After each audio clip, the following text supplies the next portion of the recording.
সুড়ঙ্গ পথে বিভ্রাট। দক্ষিণেশ্বর স্টেশনে পাওয়ার সিগন্যাল সমস্যা, ফের কাজের দিনে মেট্রো বিভ্রাট। সকাল 11টা থেকে নোয়াপাড়া দক্ষিণেশ্বর মেট্রো বন্ধ হয়ে গিয়েছে। ট্রেন চলছে নোয়াপাড়া থেকে শহীদ ক্ষুদিরাম পর্যন্ত। ফের একবার সুড়ঙ্গ পথে বিভ্রাট। ঠিক কি জানা যাচ্ছে মেট্রো সূত্রে আমরা কথা বলবো। অয়ন ঘোষাল আমাদের প্রতিনিধি রয়েছেন টেলিফোন লাইন আমাদের সঙ্গে। অয়ন, ফের একবার সপ্তাহের শুরুতে কাজের দিনে মেট্রো বিভ্রাট, কি বলছে মেট্রো কর্তৃপক্ষ?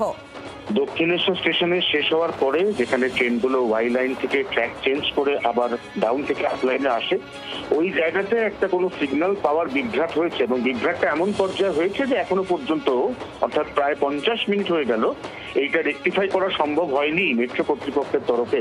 এবং ঠিক সেই কারণেই মেট্রো আংশিক পরিষেবা দিচ্ছে। নোয়াপাড়া থেকে শহীদ ক্ষুদিরাম পর্যন্ত মেট্রো চলছে ব্লু লাইনে। নোয়াপাড়ার পর থেকে দক্ষিণেশ্বর পর্যন্ত কোনো অবস্থাতেই এখনো পর্যন্ত মেট্রো চালানো সম্ভবপর হচ্ছে না।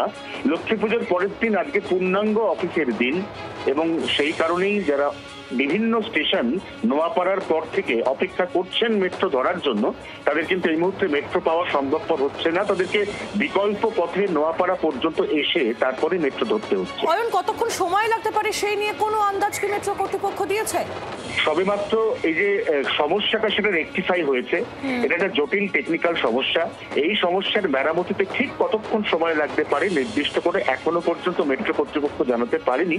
তবে তারা আশ্বাস দিয়েছে যাত্রীদের স্বার্থে তারা যত দ্রুত সম্ভব পরিস্থিতি আয়ত্তের মধ্যে আনার চেষ্টা করছে। সুতরাং যাত্রী ভোগান্তির একটা আশঙ্কা থেকেই যাচ্ছে। অয়ন, ধন্যবাদ তোমায়।